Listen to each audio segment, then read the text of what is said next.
And welcome back. Valentine's Day is, of course, tomorrow, but it's much more than that. If you're in a relationship, there is a language of love that is really important in a relationship. And here to help us with the languages in our life is our life coach, Laya Raznick. It's good to have you back. Thank you very much. What is a life coach anyway?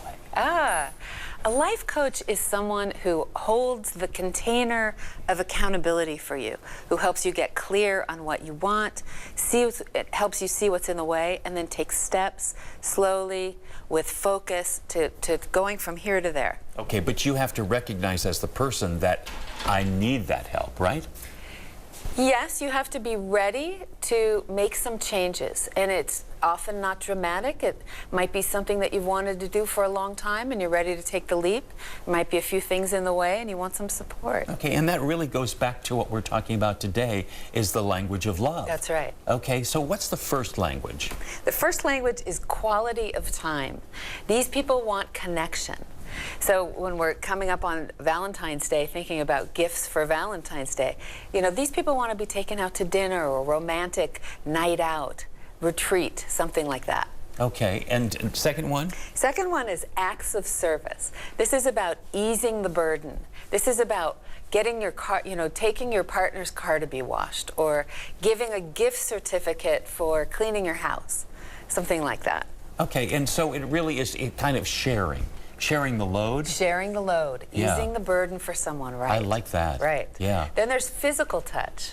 This is about the the display of affection, showing in public that you really love this person by affection. Yeah. And I think that, you know, even for people that you don't, you know, aren't in love with, but, you know, just a, you know, a hand on the shoulder, exactly. Or that kind of thing. Exactly. Yeah. A connection. It is the connection. Yeah. And isn't that, after all, what everybody wants? Yes, and some people, you know, have a different kind of way of wanting to, they might not want to be touched.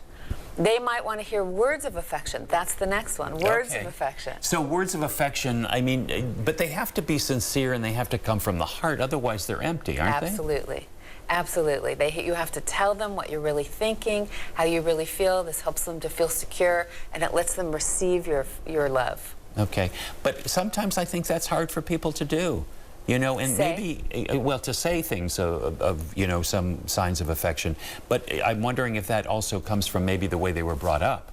And how do you break that barrier? You know, that's a big question, right? So, but one of the things, right, so if you have two partners, one of them wants to be, for example, loved by words of affection, that's their primary love. Yeah. The other one's been raised in a way where you don't communicate well. It's great, a starting point is to know.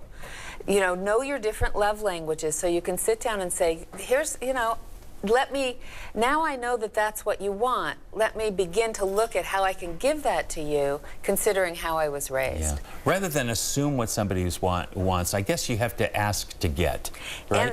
And this particular, The 5 Languages of Love, this was a book, a very popular book, and there's a test that you can take. So you can figure out, it's a simple online 10-question test, and it tells you what it is. You know, it asks you a bunch of questions and lets you see what your primary language of love is. Did we get to all 5? No, there's one more. One more? Receiving gifts. And this is not about the material aspect of receiving gifts. You would think, you know, this is about someone who's very material, but it's not. It's about value. It's about being shown that they're important enough to make the effort. So even something that's nicely wrapped, something that's, you know, it can be small but well thought out, or an engraved piece of jewelry, something that like stamps into the world that you're important. Yeah. That's the 5th one. But you have to, you know, you have to be open to that and open to your partner's request for what they want.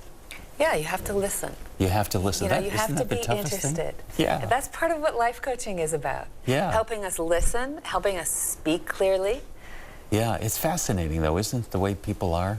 Maybe we should sit down and have a little session. I'll show you what it's all about. Yeah, well, couldn't we all use it, though? It's And all such benefit a from that? listen. Don't be a life coach without a coach, right? Yeah. It's such a it's not about something being wrong. It's about wellness. It's about moving, expanding into what you want. It's about your potential. And yes, we can all use support. Yeah.